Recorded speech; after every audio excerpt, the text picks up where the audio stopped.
This is Dr. Charles Parker, and you're listening to Core Brain Journal.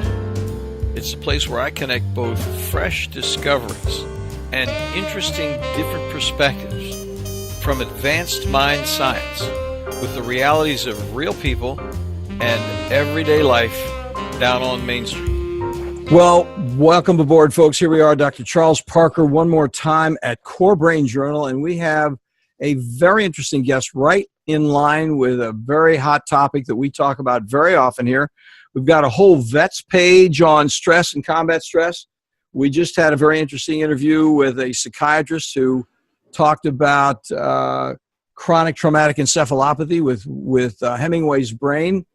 And today we have very interesting John Kennedy, who is going to talk a great deal about neuroplasticity from an angle that many of us here, including myself, have not heard about before. Welcome, John. We're pleased to have you. Hi, Chuck. Thanks very much. Thanks for having me. So what we'll do is start with a little word from our sponsors, and then we'll go ahead and get on with a little more thorough introduction. So first of all, you listeners already know how much we love the reality of data here at CBJ. And today we welcome our clinical friend and new sponsor partner, Direct Health Access Laboratory. They set a new standard for methylation, cryptopyrrole, and copper challenges that directly affect brain function. And remember this, folks, if they can serve professionals in Nigeria, they can certainly help you out in Fargo. Stay tuned. More later. And then, in addition, you CBJ listeners also know how much we appreciate detailed improvements of mind care. And today we're pleased to welcome a new CBJ sponsor and partner with a deep interest in fresh options to address the complexity of adolescent treatment failure, both nationally and internationally, for residential care, and is built TRICARE friendly. The Barry Robinson Center provides a holistic residential care environment that sets children, teens, and families on the path to improved healing. And from personal experience, I know their work with families we've shared, a truly different residential experience. More in a moment. Now, let me tell you about John here. John is a pioneer in the field, get this, folks, of applied neuroplasticity. He was originally contracted by the U.S. Marines in 2006 to develop the first targeted neuroplasticity training program to reduce casualties in combat and improve warfighting capabilities. Fasten your seatbelts. Just a few hours of combat brain training improves focus and situational awareness and accelerates mental and physical reaction times. Several years ago, John migrated the program to the civilian sector with similar results. His previous trainees have included Marines, snipers, special ops forces and their instructors, pilots, professional athletes, business people, students, children, and those suffering from brain trauma, including TBI, PTSD, and a variety of different concussions, I'm sure including chronic traumatic encephalopathy, which we just talked about. They've all had their lives positively changed by this very interesting program, and we're looking forward to hearing about John. So what are you up to right now? Tell us a little bit about yourself personally, John, and then we'll get started with the topic. Well, thanks, Chuck. So basically, I'm trying to, like all of us, we're in this to help people. And so the limiting factor to now has really been me. So what I'm really working on now is I'm partnering with a company to try to develop a certification process so we can get more people certified to do what I do. We're also working on an online delivery program, primarily for schools. I've had tremendous success with school kids in the inner city here in Chicago. One particular pilot we did last year, I showed the teacher how to do the exercises, and he, 3 times a week over the course of 8 weeks, and their ACT scores went up 3 full points. Not because of testing, but because they were learning better, remembering faster. So that's huge for kids, especially. That is huge. Fantastic. So I'm working with some ministries here in Chicago to do the same thing to help kids. So kids and athletes. So now we'll talk a little bit about exactly what this is, because I'll tell you, we have an audience that's terribly interesting in the big picture, but I think you're bringing it down. And I don't think, I know you're bringing it down to some really very specific proactive things. It's not like, okay, you've got brain injury, here's what we do now, which you do cover, I'm sure. But how can we set individuals who are exposed to the possibility of traumatic injury into getting their mind set on the front end? Well, it's interesting. So as you mentioned neuroplasticity, which is just, I mean, that's God's amazing ability He gave us for our brains to change. And there are so many excellent programs out there. Our approach is just a little bit different, and we pretty much complement everybody else. When the Marines first contracted me to develop this, there was some very critical research out of MIT that said that with robust stimulation, the brain will change almost instantaneously. And so my background I'm not a psychiatrist, and I'm not a neuroscientist. My background was process and project management consulting to very, very senior leaders, typically CEOs, CIOs, so forth, big companies like Motorola and Aon. And when my brother came back from Iraq and said, look, IEDs, improvised explosive devices, are killing us over there. Can you help? Being a consultant, right? There's got to be a way to do this. So if we can make the brain more efficient the same way I was doing for organizations and use neuroplasticity as the medium, then maybe if the brain's more efficient, it could think faster, it could actually develop intuition, which is what we can do.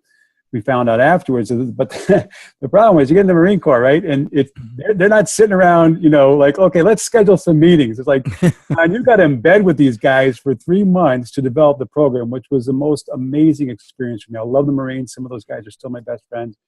But experiencing what they were going through during their training while we developed the exercises, because we had to rely on this research out of MIT because there wasn't any long term. There was no long time. So we had to come up with exercises that could change the brain very, very quickly.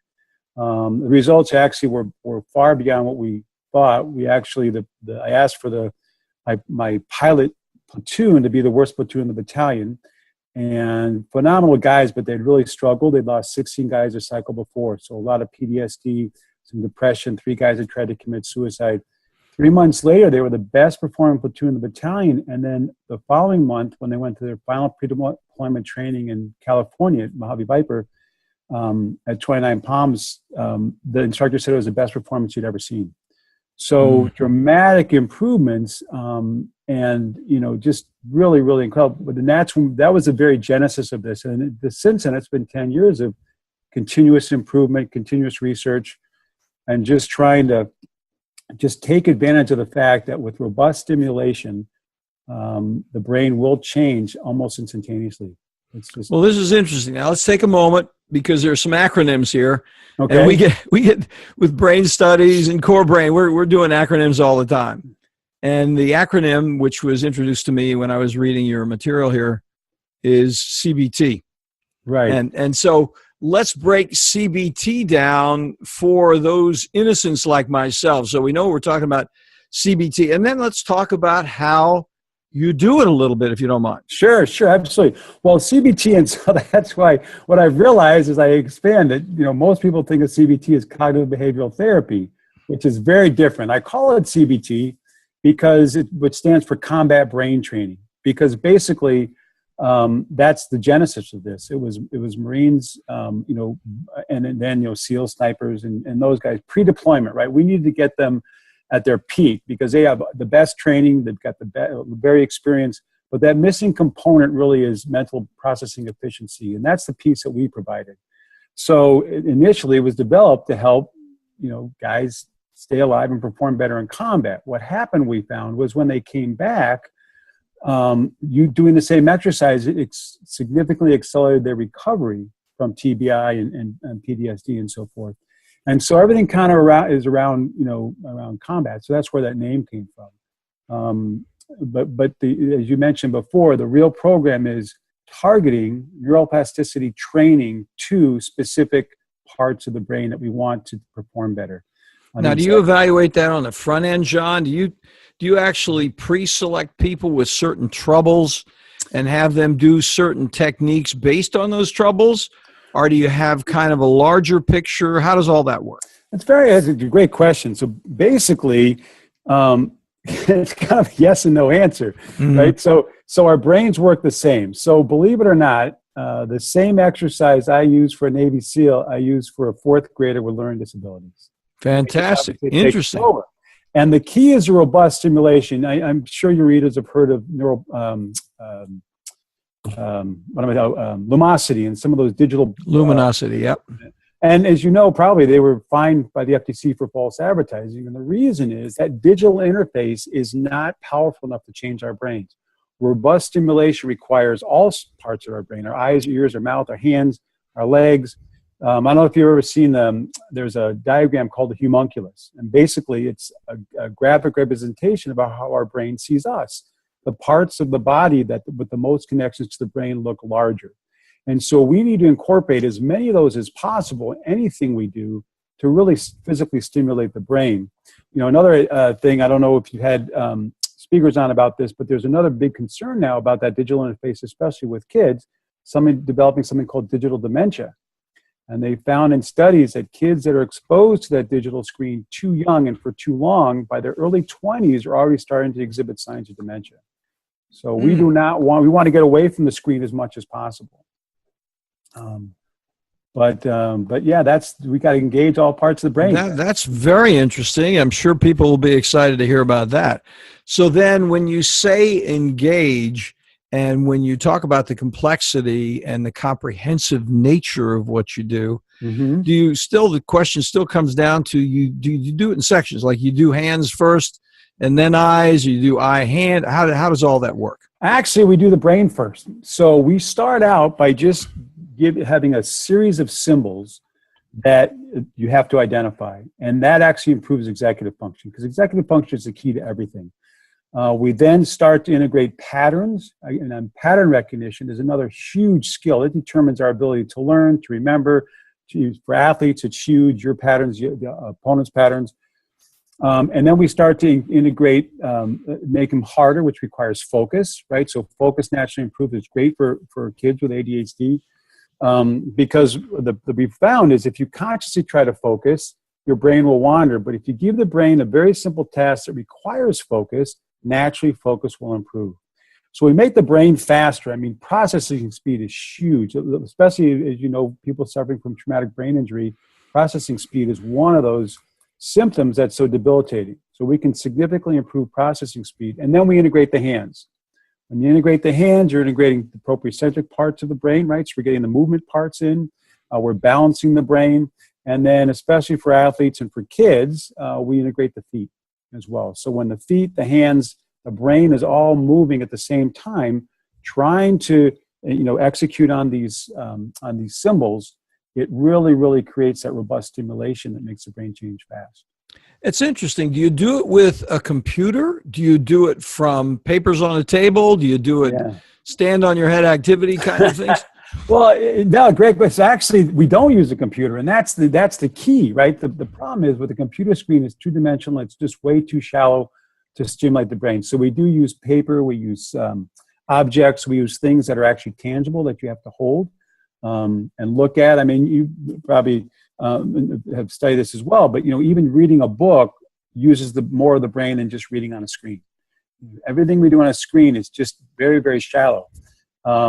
Not that it's not a great way to read, especially carrying a lot of books, but what I do in my class, I liken, if you remember the old George Jetson cartoons, right? George Jetson would be lying on his sofa watching the guy work out on the screen.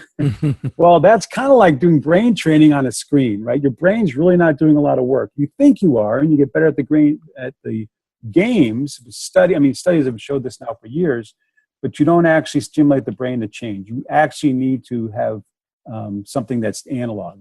And I call it being analog in the digital world. So it's in reality. You actually have to deal with reality as opposed to images of reality. Yes, absolutely. That's a very big differentiation, because so much of what we're doing with technology does deal with more images than the reality itself, or representations of reality, rather than the reality of itself. So let me ask you this question then. How long does this take? This is a very natural question. I'm sure our listeners are interested in this, but is it a 6-week program? Is it a 2-week program? Where do you start? When do you end? How many hours a day is it? How does all that happen? And again, it's blown me away over the years as the program gets better and better. The speed of change has improved. One of the neuroscientists that's been helping me from the University of Chicago, after studying this, said that the robust stimulation that you are doing can create more postsynaptic receptors, and those solidify in as little as 20 minutes, which means that there's more neurotransmitters jumping across the synapses. So you're basically increasing the bandwidth of the neural network. That solidifies as little as 20 minutes, and then it opens a window of long-term potentiation, which is key to learning and memory, why this is so powerful for learning. So typically, I work with people, again, remotely via Skype, FaceTime or Zoom, or in person with classes. Typically, after just 1 hour session, people's processing speed is measurably faster, as well as their focus and all these other skills. I'm always amazed at what the feedback I get from people. Typically, people go through the training for a specific reason, like professional quarterback I'm training. He wants to be a better quarterback. But guess what? He's seeing cars out when he's driving faster. He's less stressed with his wife. All these other things are happening in his life because his brain is more efficient and faster, in addition to what his original goal was. Mm-hmm. Now, the last thing you said, I couldn't quite understand it. That quarterback is having trouble in some respects. Say what you just said again. No, so basically, anyone I've trained, so he's an example, but he goes to the training because he wants to excel at his sport. And athletes love the training because they're already disciplined, right? And as you know, neuroplasticity is about repetition. So during the sessions, I work with people, show them how to do the exercises, give them a really major workout, just like going to a gym, but then they practice on their own. Okay. And so when they practice on their own, but we're talking about just a few minutes a day, really. They continue to make those changes. So when he's in the car with his wife, what you were saying, he has the opportunity to actually, in a relatively quiescent way, practice. He knows what he's doing with his brain when he's actually driving. Is that correct? Well, yes and no. Basically, what's happening is because his brain is faster and more focused, he's able to anticipate where cars are moving better, and also I see. Okay. communicate with his wife better and so forth. And it's, someone once said, this is kind of like, because obviously the athletes, they work out. So if you could imagine lifting weights, right? 5 pound, 10 pound, 20 pounds, you get up to the point where you're doing 25-pound curls, for example. Eventually it becomes very easy. It's not because the weight is lighter, it's because your body's stronger. Gotcha. And so we do is give the brain such an intense workout in a short amount of time that the processing goes down into what neuroscientists call a zombie system. Basically, the goal is to take system 2 processes and make them system 1 processes. I don't know if you read Kahneman's book. Please explain that. That's important. So he calls system 1, Kahneman's Thinking Fast and Slow. It's an excellent book. And it is a great book. Yeah. And he talks about system 1 being the fast kind of unconscious processes, and system 2, the more deliberate. We just differentiate them as conscious and unconscious. And so an example I use often is, if you can imagine the first time you're driving a car, right? So I remember learning how to drive a car with my mom, right? So, Mom, be quiet, turn out the radio, I'm going to kill somebody, right? I'm 16-year-old driving this 2,000-pound machine. It takes all my conscious effort to keep the car on the road. Now you drive a car, you don't even think about it, right? It's the same amount of mental work, but your brain, because our brains tend to be lazy, they try to push things into the unconscious. So it's taken all that effort, made it unconscious, so now my conscious mind is free to be aware and alert and talk to people and so forth. And that's what we're trying to do with the thinking process. Gotcha, So if the thinking process is unconscious, our brain is continuously making those decisions unconsciously, which frees our conscious mind to be less stressed, more focused, and more relaxed. Well, you said another thing that's very interesting, and that is the neurophysiologic implications of increasing neurotransmitter receptor sites. Now, that went by pretty quickly, but I know some of our listeners are going to have their socks roll up and down on that one. Is there some evidence for that? How does all that happen? What's your experience with it? So according to his research, because that's one of the responses to the external stimulation. So like our bodies, get stronger when we lift weights, our brain responds the same way. When it has to work hard, it has to respond to keep up. And so one of those responses is the increased postsynaptic receptors. And so that's what then makes, but then they last, right? So your brain it's like pushing the accelerator in your car to go fast. Well, now you don't have to go fast, but you're still going fast because you made those changes. Well, it's so interesting because with Dr. Bill Walsh, one of the things we're really interested in, he's our most downloaded guy at 025 on methylation. And he's talking about increasing the effectiveness and the efficiency, I should say, of presynaptic receptors. And you can, and those presynaptic receptors are actually recycling neurotransmitters. Yeah. Right, and if they're working efficiently and effectively, that recycling process takes place at a pace which matches effectively synaptic activity in a constructive way, as opposed to speeding it up or slowing it down. Yeah, interesting. And now you're talking about postsynaptic receptors, right? And it's very, very interesting because for me being a psychiatrist, we've been so excited to know a little bit about transmitters themselves.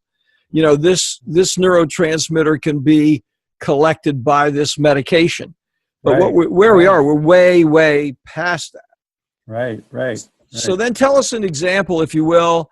I'm sure that some of us here are very interested, and we're going to include this on the VETS page. Our VETS page in combat stress is a big page. We've got over, I think now it's 22 episodes over there with different people talking about recovery from combat stress. But tell us a little bit more about specific examples with individuals who then came in with a certain measure of incapacity, and then some specifics of what you did to enhance their evolution and their recovery, if you can. Yeah, absolutely. And, traumatic brain injury is a serious injury for everybody. And I actually love working with people who are struggling with that because, I can work with a professional athlete who's already high performing. He wants to get a little bit better performing. But someone who's gone through an injury like that, they just want to get back to where they were. And I'm working with a young man with a severe concussion, and he said the doctors keep comparing me to normal. He said, I don't want to be normal. I want to be where I was before, which was better than normal. And probably the most dramatic, in fact, the first time I really had an opportunity to gauge the effect to help people, wounded warriors with the Woods of the Marine Corps, was the Marines that hired me to go out to Quantico and train their rifle and pistol teams because it's extremely beneficial to marksmanship. And I was walking down the hallway of the headquarters building, and I ran into Gunny Sergeant Tom Leu, who I had worked with a couple of years before as part of some training. He said, Mr. Kennedy, I got to tell you my story. I went to Afghanistan. I got blown up. I woke up in the hospital, and they told me, they did my testing. They said my neuropsych score was a 35. And I thought, I'm never getting out of here. I had your exercises with me in my BDUs when they brought me in, so they brought them to me. I did them every day for a month, and a month later, my neuropsych score was a 97. Now I'm the planning officer for a battalion. So typical Marine in his humble fashion, I'm sorry for taking your time. And I'm like, are you kidding me? You just made my life worthwhile, right? And so from then on, we tried to find more and more, did a lot of volunteer work with some of the wounded warriors, and the same thing with post-traumatic stress disorder. One of the guys who had severe flashbacks, he said, I'd go out to dinner with my wife, she'd pour ketchup on her burger, and all I could see was these horrific scenes from Afghanistan. And he said, but after your training, I can sense when those situations you're going to have, and I can quickly get to the right behavior, because I know that's not what I'm supposed to do, and I'm going through psychology. They're helping me with what I'm supposed to do, but I'm just able to get there much quicker. And again, this other young man with a severe concussion, very slow processing speed, and very frustrated with the neurologist where they were treating him, because they have him write essays and do Sudoku and stuff, which wasn't doing much. And then we did a few sessions of this, and he passed his neuropsych test for his driver's test, and he's just ecstatic about the results. Well, this is very interesting. We're going to take a little break here and have a word from our sponsors. But when I come back, one of the things I want to ask you, which is relevant to so many people, is what's the larger implication of dealing with numbers of people who have these issues? The question I'm going to ask you is, Can you do a group? Is it only individual? And then if you do the group, how do you pace that group and understand how their progress occurs? We'll come back to that in just a moment. Well, folks, you know as well as I do that psychiatric treatment failure, especially after multiple medication trials and those very, very brief hospitalizations, may prove insufficient to deal at home with the complexity of troubled children and those adolescents from 6 to 17 years old. Improved care, those next mandatory steps, should include a more comprehensive approach to address those multiple levels of challenges, from family to peers to school, diagnostically from defiance to depression, on every level for families, including military families internationally. The Barry Robinson Center's 32-acre open college-like campus in Norfolk, Virginia, provides safety and security and clean, comfortable living. How do we know? We refer folks over there all the time, strongly endorse what they're doing. So for further information, an informed interview, connect at this page, barryrobinson.org/core. Well, you folks already know that here at Core Brain Journal, we're on a mission to introduce you to resources that make significant contributions to the investigation of those predictable mind science applications. Our colleagues at DHA Lab Group provide a real difference with treatment options for people at every level, from first awareness of mind problems to those frustrating times when even well-informed treatment becomes surprisingly unpredictable. For my entire professional life, from psychoanalysis to brain scans, I've searched for, yes, improved predictability. The good news for all of us, from professionals to patients, remarkably effective research offers useful, cost-effective, organic options far beyond guesswork with psychiatric medications alone. DHA lab tests measure unbalanced biomedical details through easily available testing, now available globally for a variety of molecular answers from, for example, methylation, copper, and cryptopyrrole challenges. Check in for more details at dhalab.com core. That's dhalab.com/core. Okay, we're back, folks. Now, this is totally interesting interview, isn't it? I mean, we have a chance to talk to a guy who is making such an important difference in people's lives, and people who looked like, hey, we're done. It's over. Life is over. I might as well shoot myself. By the way, that I'm sure is what happened to Hemingway. And he had an additional problem. You'll hear about it when you listen to Dr. Farah talk about it from Hemingway's brain. But, he came back from shock treatments at the Mayo Clinic and just got his brain blasted apart, thinking his problem was depression, completely missing chronic traumatic encephalopathy from injuries since he was a kid. And he documents brain injury after brain injury in his life. So let's go back to that other question that we had just before we stopped. How do you deal with larger groups? How does all that break down, if you don't mind? Well, actually, large groups are a lot of fun because there's actually another dynamic. And I've done large group. I did 110 Marines in an old church in Okinawa. I did 150 airmen of the National Guard. And when you get a group of people together, there's kind of a synergistic kind of bonding that happens when everybody's working their brains together at the same time, because they're fun, they're laughing, people make mistakes, they laugh. And so we can do large groups.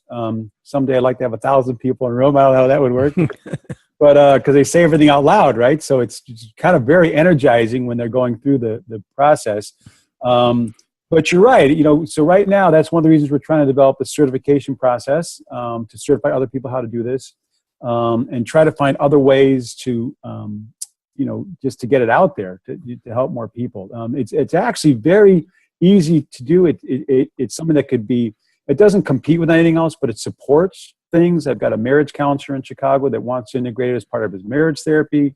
I've got other, doctors and so forth who are looking at it to maybe add it as a complement to the stuff they're already doing. So how does that work with a group then, John? Do you have them do a task together? Yes. So the symbols, I mentioned that we have these symbols on a piece of paper that they have to identify. And so they all do it together. And it's kind of funny. So anytime a group, when I have them together, the first time I do is I have them read them off on their own. and they get about halfway down the page and everybody's lost. They're laughing. They just can't keep up. And I do that as an example to show how inefficient our minds typically are, because they get distracted, right? They're not focused. They lose track.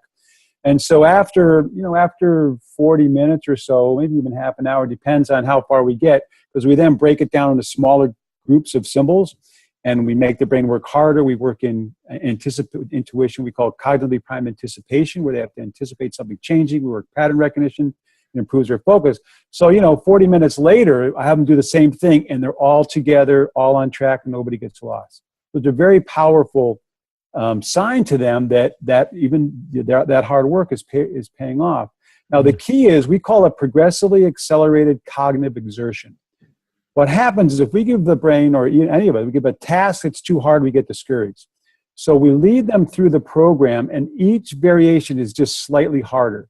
And so they rise to the occasion. It's great for self-confidence, but every time they accomplish something a little bit harder, they feel better. I've worked with people with depression. It's made a huge difference with them as well.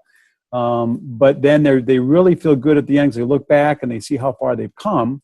And especially if it's as a group, it's like a shared experience. Well, it seems like you're actually changing the way individuals view their world.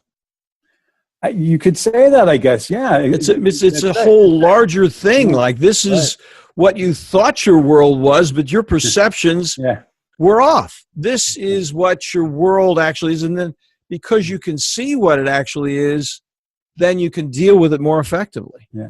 Well, that's true, because, it removes, self-limiting doubts, right? How often do people hold themselves back because they believe they can't do something? So they go through a whole process of it. And, and the other cool thing is after about an hour, I say, okay, look what you just did, right? If I'd asked you to do that the first time, you would have walked out on me, which is totally true. Because they accomplished something so much harder than they thought they could when they started, and they did it with ease. And again, that's how fast the brain changes, but it's very, very empowering. Well, John, I know others in our audience are thinking right now, they're driving their car to work and they're like, oh my gosh, now this guy dropped a hint a couple times about training.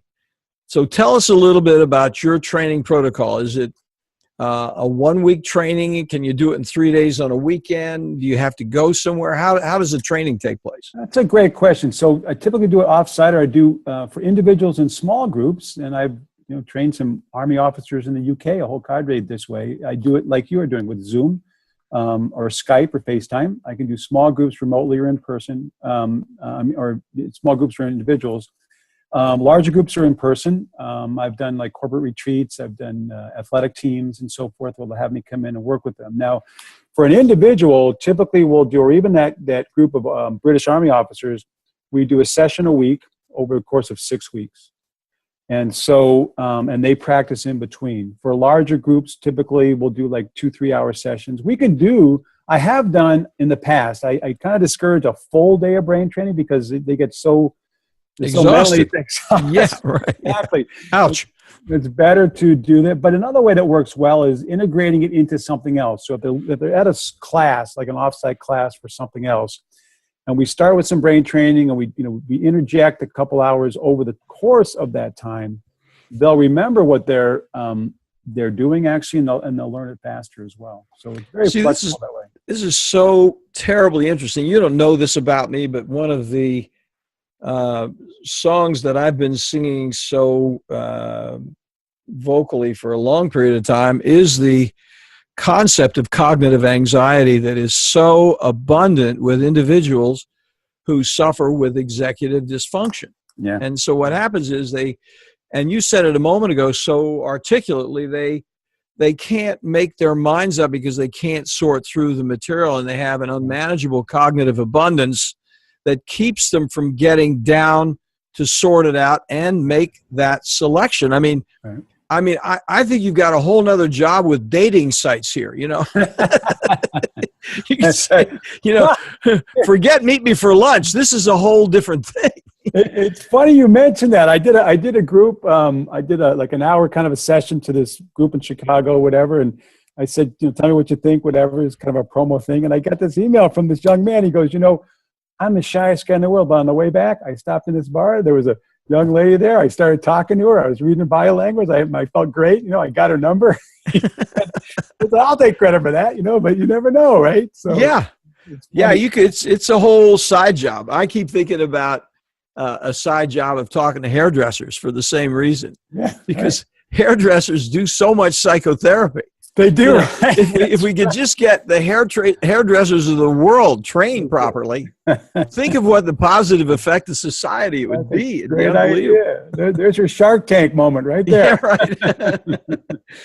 So then take it one more step down the road. So when you say a session, your ordinary session would be maybe even somewhere between a half an hour and an hour? Yeah, something about 50 minutes.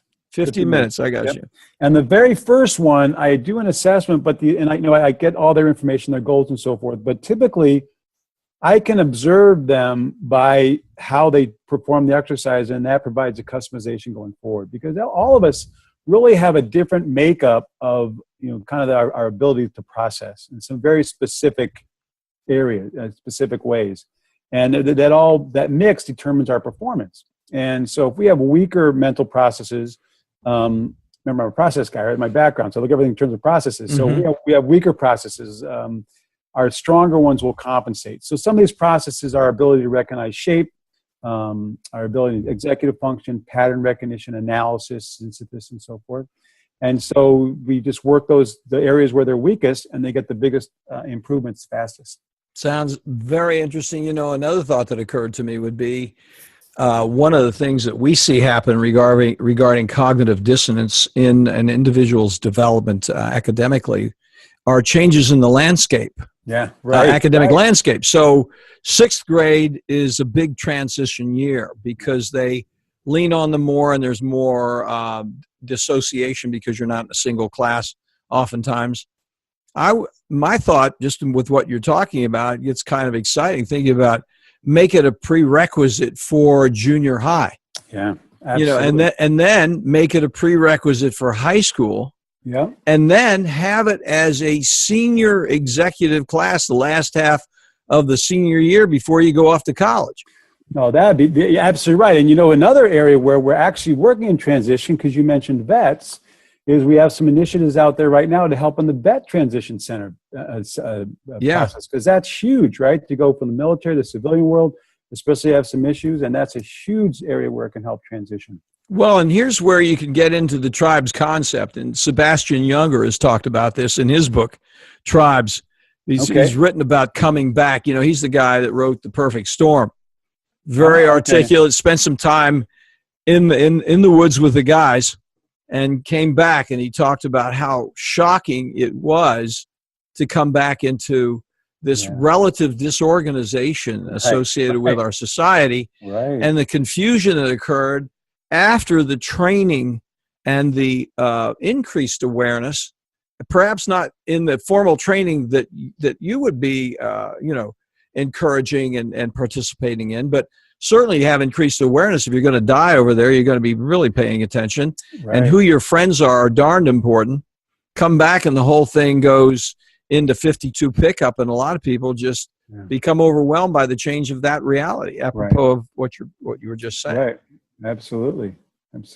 Well, this has been a fantastic meeting. I'm going to hook you up with some of these other people I told you about offline. Yeah, thank you. Because you would make a great contribution over there. They would love to have you. This is such an interesting and encouraging conversation. This is the reason that we're doing at Core Brain what we're doing, is talking to people like you, because this is going to be, it already is, I'm sure, but it's amazing to hear about it. You start thinking about the people who are looking for different vehicles to get unstuck from that lost awareness, and you're actually coming right in there and directly affecting brain function. We've had some very good people talking about yoga, talking about meditation. We just interviewed a really interesting guy who has a lot to say about the meditative experience in a very constructive way. But this kind of brings it together with an action plan. It's like, bingo. Yeah, it's interesting. I've had people in my thoughts say, this is mindfulness I can do. Yeah. it's active, and especially Marines and athletes, they sit down, they do this for a couple of minutes, they do an exercise for a couple of minutes, and they're sharper, more relaxed, and so forth. And it complements those others. Those are excellent programs. It just complements those. Sure. Well, listeners, I'm going to tell you, it's been really nice because John Kennedy has given us a PDF, Combat Brain Training, Ultimate Mental Performance Accelerator for Elite Athletes and Combat Brain Training Mental Recovery Program. This PDF is going to be downloadable down below in the show notes, so jump on the show notes. Furthermore, we're going to have links to John's website and training over there. So, John, before we wind up, why don't you leave that with us so people know where to go if they don't get to the show notes? Yeah, absolutely. So our website is www.combatbraintraining.com. Don't forget the brain part. We're not teaching you how to do combat. Right. Combat brain training. We're going to teach you how to make your brain more efficient so it can handle any type of combat. And one of it's actually our byword is, created for the warfighter, but everybody has a battle to win, right? We all have battles we need to win. Isn't that so true? Yep, absolutely. The metaphor goes into everyday life. And if we're really doing it right, everyday life becomes a little bit easier. Yep, that's absolutely right. That's absolutely right. Well, we would like to invite you back right now for another time. And I think what you do is you pick the topic. And if you have some particular activity that you think would be worthy of taking it down to the next level of something you think people should know about, please come back. We would love to have you back. You're very articulate. You're very interesting to speak with. And you can just follow those minds in that group, changing the way they think. I mean, it's just really very interesting. We really appreciate it. Well, thanks, Chuck. I really appreciate this. Obviously, I'm excited about it. I love to talk about it. So I really appreciate this. Thank you very much. It's great having you on, John. We'll have you back sometime. Thank you. Thank you, Chuck. Thanks for listening to Core Brain Journal. We're working every day behind the scenes to bring you reports that connect research benches with those street trenches.